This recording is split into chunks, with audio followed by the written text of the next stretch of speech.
pencucian uang.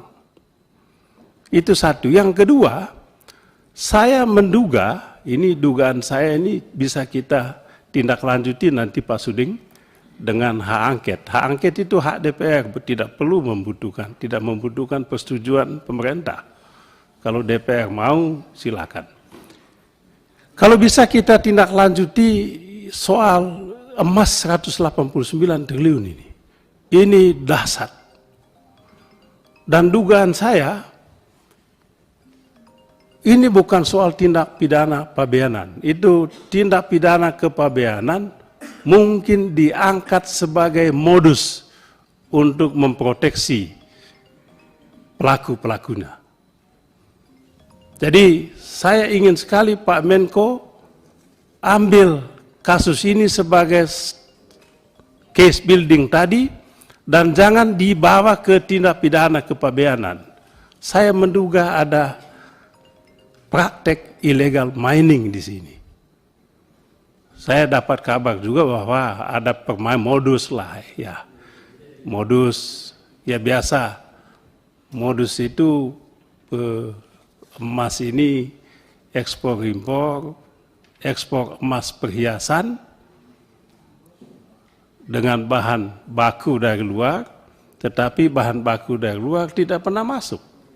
Padahal dia mendapat fasilitas pajak.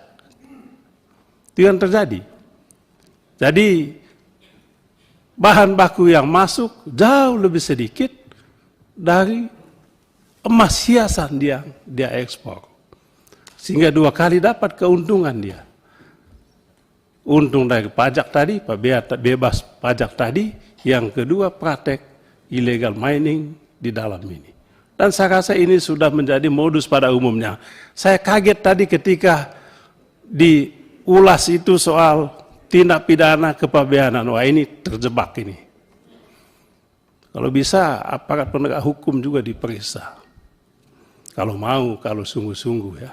Tapi kalau tidak sungguh-sungguh ya habis di situ saja. Kemudian ya, ada laporan Ibu Menkeu tadi soal surat 300 itu. Kok ada yang ke APH? Saya kemudian jadi tanya-tanya itu kok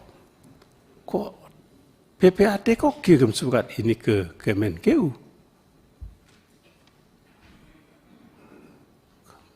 Mengapa surat ke APH kok dikirim ke Menkeu?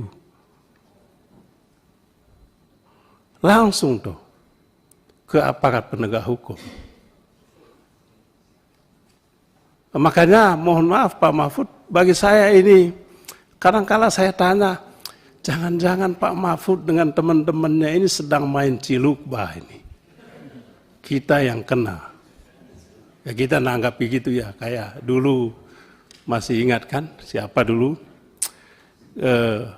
aktivis politik kita, Bib, yang dulu apa? Siapa namanya? Tahun 2018 aktivis politik kita, Ratna Sarumpait tuh, yang mukanya luka, lalu kita tanggapi di publik. Kita yang kena Pak Mahfud. Padahal kena prank kita ini. Saya hampir dipanggil polisi, bukan dipanggil lagi, udah kirim surat ke saya untuk dipanggil, hanya karena menanggapi pemberitaan tentang aktivis yang mukanya jadi jelek akibat salah operasi, padahal fiktif itu. Ya, tapi itu dulu ya 5 tahun lalu ya saya. Tadi poin saya adalah ya sungguh-sungguh sedikit lah.